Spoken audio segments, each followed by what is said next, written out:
숫자들을 하나하나 정리해드리고 있는데요. 여러분들 가끔 그럴 때 있으시죠? 가슴이 아플 때. 네, 제가 오늘은 여러분들이 어떨 때 가슴이 아플 수 있는지, 그리고 우리가 또 가슴이 몹시 아프다 그럴 때 약간 걱정스러워요. 왜 그러죠? 심장하고 혹시 관계가 있나? 좀 심각한 문제는 혹시 아닐까? 그러잖아요. 그래서 그런 것들을 어떻게 감별을 할 수 있는지, 어떤 종류의 통증을 우리가 가슴에서 좀 흔하게 느낄 수 있는지, 그런 거에 대해서 좀 짤막하게 정리를 해드릴 거예요.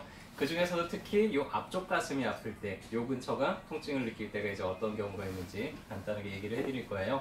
자, 우리 가슴 흉곽의 구조를 보면은 이 가운데 있는 걸 우리가 흉골이라고 불러요. 그리고 갈비뼈가 모두 12쌍이 있죠. 그 갈비뼈가 이 흉골하고 만나는데 이 가운데 파랗게 보이는 게 연골 조직이에요.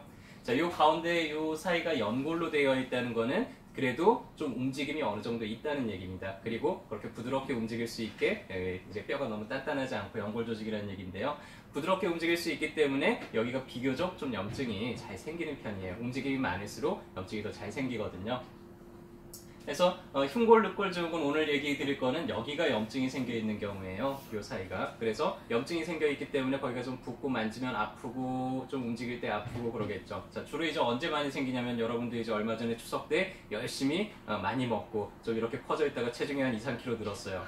그래가지고 아이고 안 되겠다, 내가 운동을 좀 해봐야지 하고는 이제 헬스클럽에 딱 가가지고 그래 그래도 운동하면 가빠지 하면서 이제 열심히 이거를 했어요. 그랬더니 그 다음날 갑자기 며칠 있다가 막 가슴이 아프다, 이런 분들 가끔 계세요. 그래서 물어보면은 갑자기 내가 저 이렇게 팔을 많이 쓰는 운동을 하고 난 다음에 또 그런 종류의 이제 일을 하고 난 다음에 아픈 경우들이 있고요. 또 한 가지는 이제 감기에 걸려가지고 기침을 하다가, 왜 우리 호흡을 할 때마다 갈비뼈가 들락날락 하는 거 아시죠? 그래서 호흡을 하는데 기침을 너무 세게 하다 보니까 여기가 급격하게 이제 움직이면서 그러면서 이제 염증이 생기는 경우들이 있습니다. 해서 주되겐 요 가운데가 염증이 있잖아요. 염증이 있는 부위를 누르면은 아플까요? 안 아플까요? 아플까요? 시원할까요? 아플 것 같아요. 엄청 아프죠. 그쵸? 눌렀는데 시원하다는 얘기는 그 부분이 피가 안 통하고 있다가 좀 만져줬더니 이제 피가 좀 통하면서 좀 좋다는 얘기고요. 저렇게 염증이 있을 때는 누르면 으악하게 아파요. 그래서 그게 이제 특징이고요. 특히 이제 염증이 있는 부위가 자극을 받을 때마다 아프겠죠. 주로 이제 언제 자극을 받냐면 팔을, 어깨를 필 때는 그래도 좀 자극이 덜 하겠죠. 근데 어깨를 내가 좀 수그린다든지 그럴 때는 좀 아파요. 호흡을 깊게 하려고 그러면은 이 늑골이 움직이면서 또 좀 아프고요. 그 다음에 기침을 세게 할 때 아파가지고 기침은 해야 되는데 아파가지고 막 기침을 못하는 그런 경우들도 이제 생길 수가 있습니다. 팔을 끝까지 들어 올리면은 또 그때 아프다고 이제 표현을 하는 경우들도 있고요. 자, 이제 요 가운데 늑골, 흉골 근처만 통증이 있는 게 아니라 늑골하고 연골하고 만나는 여기도 통증을 느끼는 경우들이 있는데요. 이 경우는 이제 늑연골염이라고 하는데 원리는 거의 비슷해요. 그리고 어디 꽝 부딪혔다가 이 흉골을 보면 윗뼈하고 아랫뼈가 여기 가운데가 분리가 되어 있잖아요. 새가슴인 분들이 보면 거기가 좀 이렇게 볼록 나와 있죠. 그런 분들은 더 다치기가 쉬워요. 그래서 가슴을 어디 부딪혔다가 여기에 이제 염증이 생기는 경우는 우리가 흉골자루 증후군이라고 하는데, 이 세 가지가 거의 증상이 다 비슷합니다. 그리고 치료하는 방법도 거의 다 비슷해요. 자, 이제 좀 특이한 경우가 있는데 이름도 특이하죠.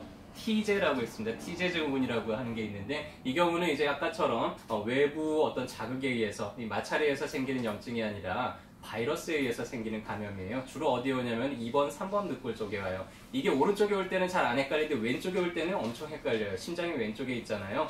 협심증하고 정말 비슷한 통증이 나타나요. 한 5분에서 30분 정도 계속 하게 아프고 내가 이거를 계속 가만히 있어요. 꼼짝 못할 정도로 아프면서 조금만 이제 숨을 쉬거나 하면은 상당히 아픈 그런 통증이 이렇게 쭉 번지면서 나타납니다. 근데 이제 염증이 있다 보니까 염증의 특징은 뭐예요? 누르면 아프고 좀 부어요. 그래서 가만히 보니까 여기가 좀 볼록하게 이제 부어 있는 걸로 우리가 감별을 하고요.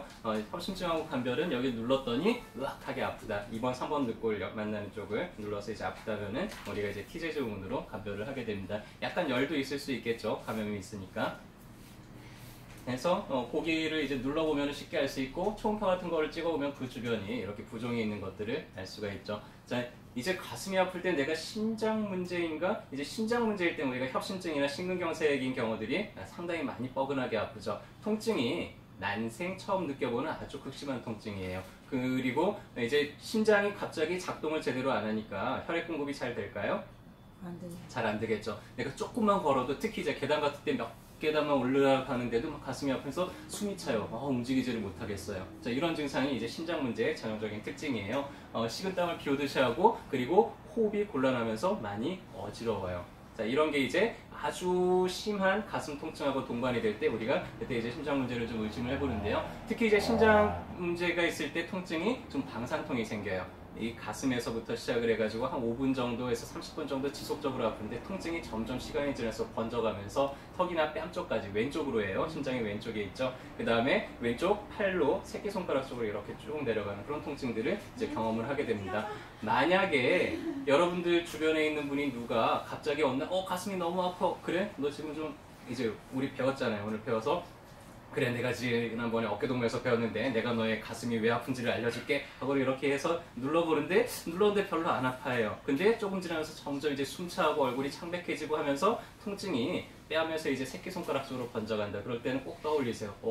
이 새끼 죽을지도 몰라. 이렇게 떠올리셔야 돼요. 어느 쪽으로? 새끼손가락 쪽으로 번져갈 때. 그래서 그럴 때는 재빨리 119 부르셔가지고요, 응급실로 바로 데리고 가셔야 됩니다. 내가 그럴 때, 본인이 그럴 때도 마찬가지로 꼭 주변 사람들의 도움을 청해서 빨리 응급실에 도착을 할수록 우리가 후유증을 막을 수 있는, 큰 사고를 막을 수 있는 그런 확률이 커져요.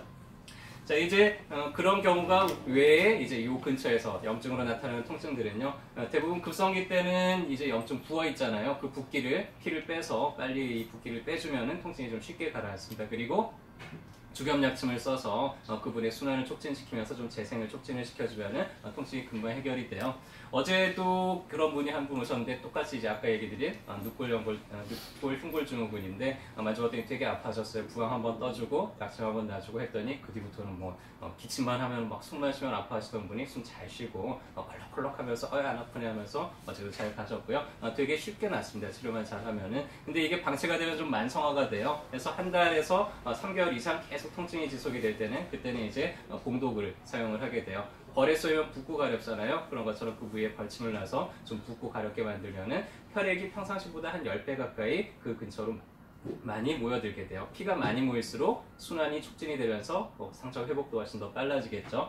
그리고 그럴 때는 이제 상처 재료를 공급하기 위해서 약을 좀 같이 써가면서 그렇게 한 보름에서 한 달 정도 치료하면은 또 쉽게 해결이 됩니다. 자, 잘 들어보니까 이제 아까처럼 가슴이 아프고 내가 만약 숨이 차고 그러면서 좀 어지럽고 이런 증상들이 같이 동반이 된다. 그럴 때는 응급실을 가야 된다 그랬죠. 그 외에 내가 가슴이 아프다. 그럴 때는 이제 어디 가서 치료를 받으면 돼요? 어깨동무. 잘 안 들리네요. 어디 가서 치료받으면 된다고요? 어깨동무하냐? 네, 어깨동무 하셔서 치료받으시면 되겠죠. 주변에 나 가슴이 요새 너무 아파 하는 분을 만났어요. 그러면 이제 친구야, 내가 너의 가슴을 안 아프게 해줄게 하면서 어깨동무를 하고 어디로 데리고 와요? 어깨동무에 데리고 오시면 저희가 더 좋은 데 소개시켜줘서 정말 고맙다는 얘기 드릴 수 있게 정성껏 잘 진료해드리도록 하겠습니다. 오늘도 진료 잘 받으시고요. 건강하게 되시길 바라겠습니다. 감사합니다.